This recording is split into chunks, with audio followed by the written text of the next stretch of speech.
Chapter 28. The Honor and Stain of the Reception Office, 1984 to 1985. In the spring of 1984, I found myself at a pivotal moment in history, not just an observer, but an active participant in the diplomatic dance surrounding President Ronald Reagan's historic visit to China. This moment was deeply significant, leaving a lasting memory that defined a pivotal chapter in my brief but remarkable political journey. Interactions with power have defined my life's journey, each highlighting a unique era in China's tumultuous story. 1966. At the tender age of 7, I unwittingly embraced peril by writing, "Down with Chairman Mao," a child's defiant scrawl before the madness of the Cultural Revolution, when a single wrong word could lead to dire consequences. 1973. At 14, I encountered Xu Jingxian, the deputy director of the Shanghai Revolutionary Committee, who had effectively served as Shanghai's mayor during the Cultural Revolution. 1981. At 22, I started meeting with Wang Daohan, the pragmatic mayor of Shanghai, whose policies would eventually ignite the city's economic revival during Deng Xiaoping's transformative opening and reform era. In 1984, at age 25, I stood at the forefront of diplomacy, poised to witness and support President Reagan's historic visit. This event signified a crucial warming of U.S.-China relations, connecting two ideological realms steeped in mutual distrust for years. The weight of history bore down on me. I had journeyed through a childhood rich in Maoist teachings, experienced teenage years filled with ideological turmoil, and entered adulthood as China welcomed reform. Now I found myself at the brink of something much deeper, the meeting of East and West, represented by the imposing presence of an American president. My initial exposure to American politics and its deep partisan divides did not stem from textbooks or university classes, but from an unexpected source: China's thought liberation movement.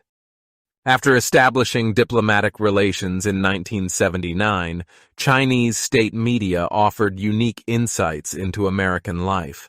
Before this, the portrayal of the United States had been reduced to a caricature, depicting it as an irredeemable capitalist wasteland filled with crime, decadence, and decay.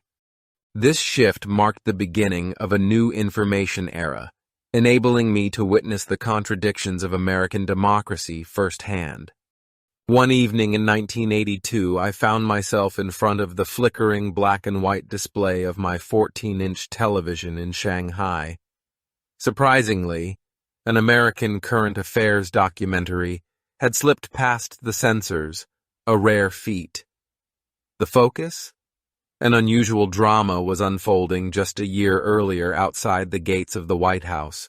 What I observed was astonishing. Following President Reagan's inauguration, a group of homeless protesters gathered across the street from the South Lawn. At night, tents lined Pennsylvania Avenue. By day, the protesters emerged to confront the government. Their message was unmistakable. Reagan was a rich man's president, disconnected from the struggles of the poor homeless. The opulence of the White House was in sharp contrast to the surrounding turmoil. The protesters littered the streets, and the demonstrations showed no signs of abating. Reagan, the former actor turned president, was embroiled in a public relations crisis. The administration deliberated for several days before deciding on a response. Reagan implemented a solution aligned with his governing philosophy to display his decisiveness. A city building was converted into free public housing for the protesters. His reasoning was straightforward. If you're protesting for housing, here's housing. Hence, your protest becomes pointless. Is the issue resolved? Not exactly. When the White House announced its plan, Democratic legislators reacted quickly and dramatically. They rushed to the homeless encampment like a press team on a battlefield. With microphones ready and cameras clicking, they condemned Reagan's proposal in passionate tones for the assembled media. "This is merely a cynical political stunt," they declared. "Coercing citizens into government housing violates their fundamental human rights." I stared astonished as their statements flashed across the screen. To them, Reagan's effort to house the homeless was not a solution, but a tyrannical infringement. The homeless, they insisted, have the right to choose to remain homeless. This president is trampling on that essential freedom. I leaned back, completely bewildered. So the crisis was no longer homelessness itself, but the infringement upon the right to live without a home. To address this unusual debate, Reagan suggested a compromise. Buses would transport protesters between their newly assigned government shelters and the demonstration site outside the White House. This arrangement allowed them to have shelter while maintaining their right to protest tackling the humanitarian issue without compromising the constitutional one. It worked for a while. For 2 weeks, the encampment was peaceful. Protesters took the buses at night and displayed their placards by day. A delicate balance appeared to have been achieved. However, in the 3rd week, the situation took an absurd turn. Encouraged by Democratic Party leaders, most protesters ignored the arrangement. They turned down the bus rides, rejected the shelters, and proudly returned to their tents. Backed wholeheartedly by Democratic lawmakers, they re-established their encampment, transforming it into a symbol, not of homelessness, but of defiance. The focus shifted. The protest was no longer about securing housing, but opposing the housing offer. As I observed this peculiar political performance, a disquieting realization struck me. Was this not an American echo of the ideological insanity we had so recently condemned in China? During the Mao era, our classrooms and streets echoed with ridiculous slogans such as, "Better socialist weeds than capitalist crops." This reflected a blind commitment to struggle, glorifying suffering as a virtue. Now, half a world away, I was witnessing a similar chant emerge. Better Democratic Party tents than Republican houses. It struck me with startling clarity. The rhetoric of the American left shared unsettling similarities with the ideological strategies of China's Communist Party. Both celebrated the struggle over resolution. Both created crises to strengthen their power. Both romanticized the struggles of the poor, not to uplift them, but to maintain their suffering as political leverage. Those televised events shaped my initial view of the Republican Party, one grounded in pragmatism and common sense. Despite his performative charisma, Reagan was merely trying to address an issue. In contrast, the opposition had turned the problem's existence into a form of political spectacle. This insight made me see that it was not a singular incident. It revealed a more significant ideological split. I realized the Republican Party prioritized rules, responsibility, and resolution, whereas the Democratic Party appeared to flourish on ongoing crises, using grievances to energize their political agenda. Ultimately, what would be left to incite outrage if poverty were tackled and inequality genuinely addressed? I was particularly excited to see President Reagan in person during his 1984 visit to China. His steadfast opposition to communism, firm faith in American power, and magnetic leadership had made a lasting impression on me, even from a distance. I was lucky to have a small part in organizing his landmark visit. The scale of the reception was unlike anything I had encountered before. More than 500 hotel rooms were needed across the Jinjiang and Jinghan hotels to host Reagan's entourage, a significant influx of security personnel, journalists, diplomats, and aides. This was certainly the largest foreign delegation I had ever assisted in managing. Politics intervened unexpectedly.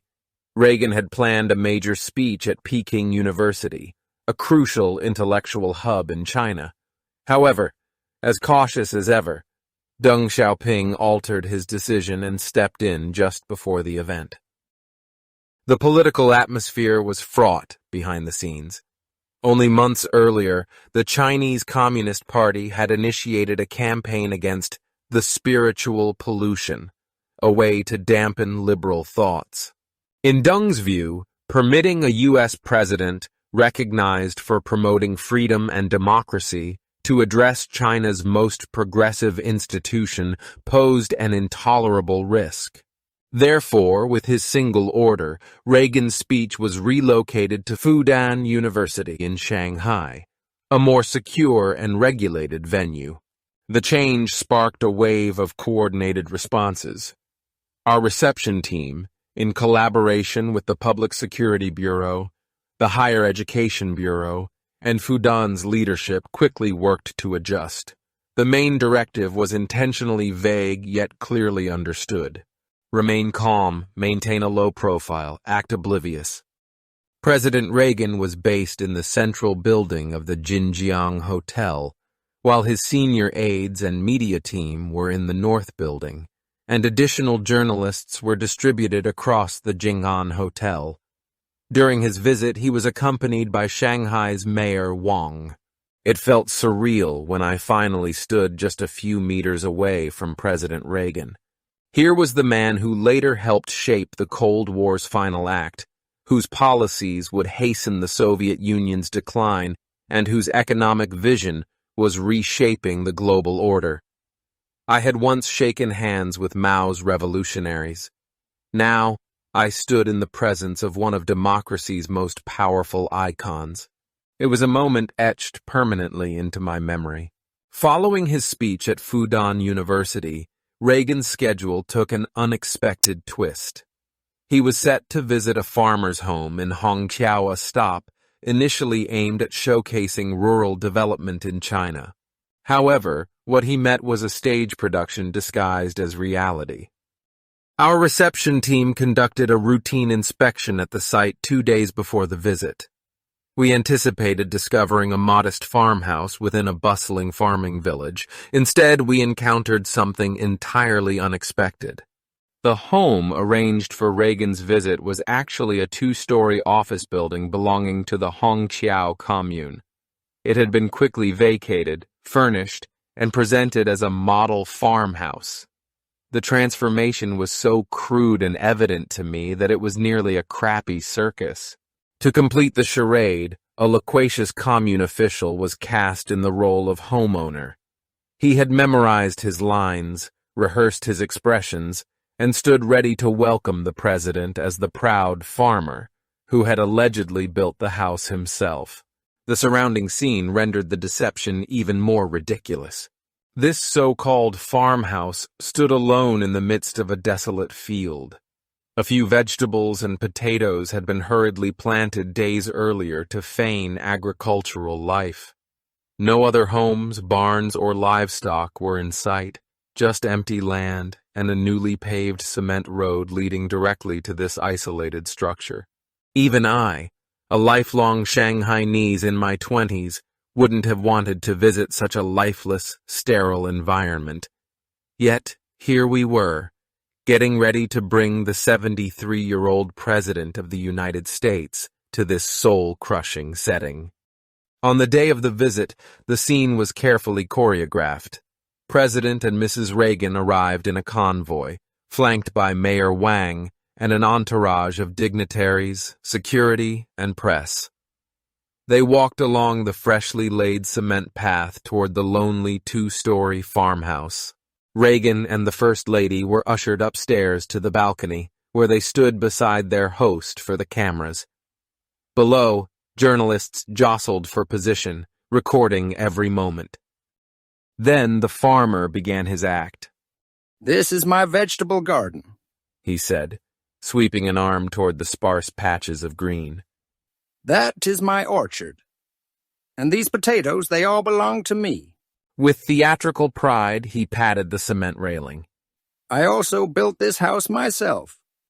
I saw Reagan's expression change instantly. His eyebrows lifted, his eyes narrowed, scanning the structure as though trying to reconcile what he was hearing with what he saw. For a moment it looked like he might ask a question, something polite, yet piercing. But before he could speak, a journalist shouted from below, "Mr. President, what do you think of everything here?" Reagan paused, letting the moment hang in the air.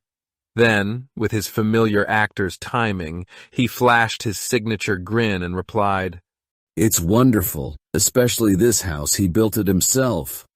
And with that, he patted the cement railing mirroring the gesture of the homeowner before turning and walking out of the building. To any discerning eye, the illusion was paper-thin. The architectural style, the materials, the cement railings all screamed government construction, not rural craftsmanship.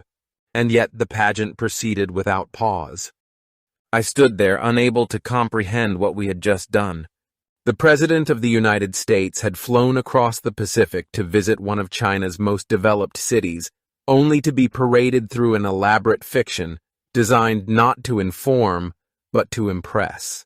A farce presented as fact. Why the deception? What did we stand to gain by offering illusions instead of truths?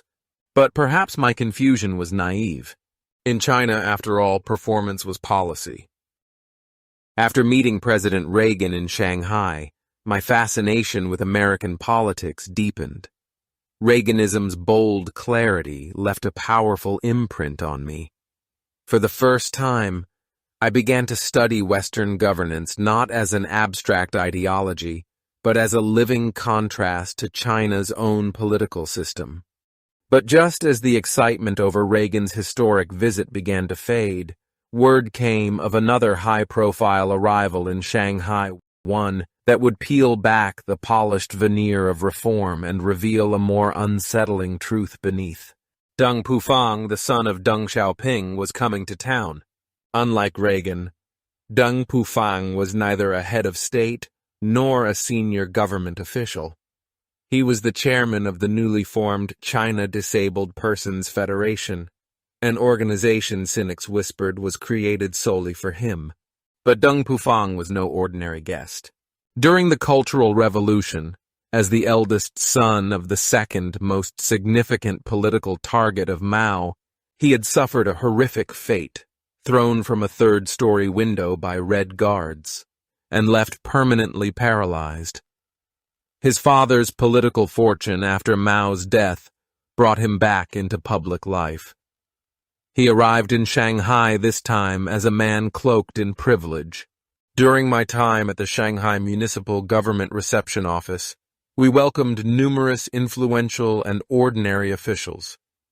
When it was announced that Deng Pufang would be visiting, we assumed he would receive the usual level of service granted to a bureau-level official.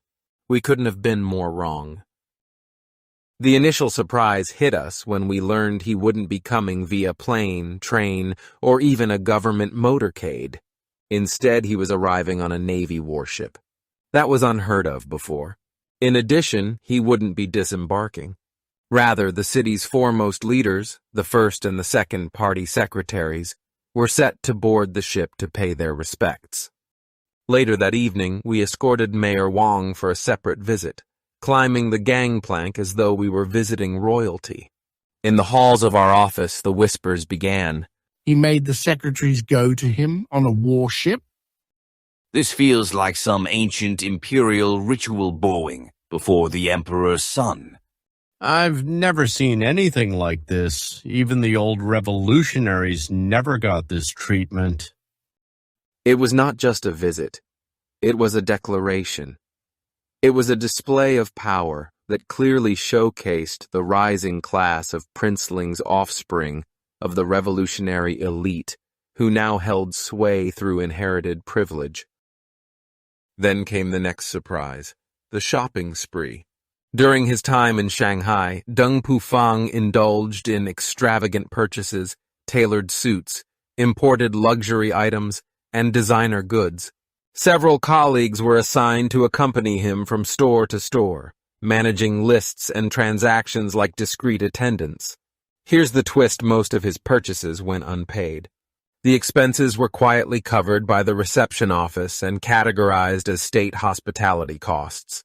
What should have been a private indulgence ended up as a public expense. The symbolism was unmistakable. He came on a warship impervious, above the rules.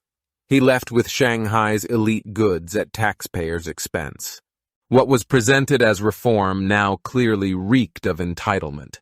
Power was no longer achieved, it was passed down, wielded not with cautious revolution, but imperial opulence. One of my colleagues, half serious and half weary, joked, Deng Pufang holds more power than President Reagan. I couldn't disagree. 3 years later, in 1987, that comment would seem prophetic. President Reagan and Vice President George H.W. Bush welcomed Deng Pufang to the White House, not merely as a political figure, but as the representative of his father, China's paramount leader. Thus, while Reagan arrived in China with hopes for freedom and democracy, Deng Pufang attended with the grandeur and status of an emerging dynasty. One was a statesman, the other a princeling. Both, in their distinctive manners, made a lasting impression on me. The Shanghai Municipal Government's reception office was situated in a castle-like villa next to the Jinjiang Hotel South building. Featuring high-arched windows and a sophisticated silhouette, this villa served as a refined workspace and offered strategic closeness and privacy.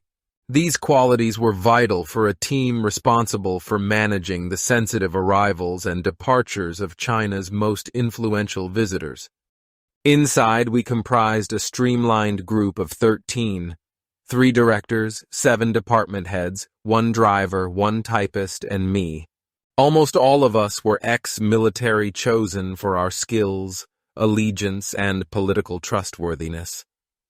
The Communist Party, whether justifiably or not, thought that individuals molded by military discipline were the most capable of handling state secrets. Our roles were clearly established. And Mr. Wu and Mr. Sun, detail-oriented and composed individuals from Ningbo, hosted foreign guests. Ms. Yin and Ms. Zeng oversaw external affairs gracefully, navigating banquets and ballrooms effortlessly, leaving a memorable impact with their polished charm. Mr. Gong and I managed domestic dignitaries China's esteemed elite. At that time, Shanghai was undergoing a significant economic revival. Tourism and interprovincial travel thrived, making hotel rooms highly sought after. This placed our office in a notably advantageous position. We controlled access to the finest accommodations in China's bustling city. However, hotel assignments transcended mere logistics and served as subtle tools of influence. In that regard, we were more than clerks. We acted as brokers of soft power, skillfully navigating a network of favors, relationships, and subtle bartering. Our network spanned municipal commissions, regional liaison offices, and even the central government in Beijing. It wasn't uncommon for my phone to ring with requests from individuals in distant provinces or a quiet message from someone in the capital. My personal Rolodex had become quite extensive. Even though I was young, my influence reached far. However, within that luxurious villa, where protocol ruled and secrets lingered just beneath the floorboards, I sometimes experienced unexpected moments of warmth. On tranquil afternoons, I often spoke with the older staff. They radiated a certain gleam of pride in their positions and storied past. Oh, little Yang. Ms. Yin remarked one day with a nostalgic sigh. You're still so young. Youth is truly a wonderful thing. Was your youth thrilling? I inquired. Her eyes twinkled. You have no idea. Ms. Zeng, sitting nearby, waved her plump, neatly manicured hand playfully. Every night, she said, we danced at the Jinjiang Small Hall and the Jinjiang Club. Balls. Every evening. You're unaware, aren't you? The chairman attended every night. I blinked. The chairman? Yes. Ms. Yin interjected, her voice rising with enthusiasm. He didn't know many dance steps, but he loved to dance, full of energy. He was radiant. Her face illuminated as if she had entered a dream. You can ask Director Bai, she murmured. We were all there. They laughed, took turns recounting songs and dances, glances and gossip from a time now half buried beneath layers of history. Then a sharp voice broke the spell. Hey, little Yang, don't listen to their nonsense. Mr. Wu was at his desk, rolling his eyes and shaking his head. What's the fuss? Dancing again? It's always dancing. So dull. We ought to be doing something that matters. Mr. Wu's heavy Ningbo dialect echoed in the air. Ms. Zeng arched an eyebrow. Oh, really, old Wu? Are you implying that dancing with the chairman meant nothing? How could you say that? Ms. Yin chimed in, jabbing a finger at him. Are you disregarding history? I bit my lip to stifle a laugh. Even amidst high-level diplomacy, a critic of Chairman Mao had managed to appear. Mr. Wu raised his hands in a gesture of surrender. Okay. A true gentleman never argues with women, he said. I give up. Ms. Yin shook her head. If you weren't quite so old, I'd march you straight to Beijing myself, she replied with a smile. Let's see how amusing you are then. Mr. Wu turned to me, mock pouting. Little Yang, tell me, isn't this unfair?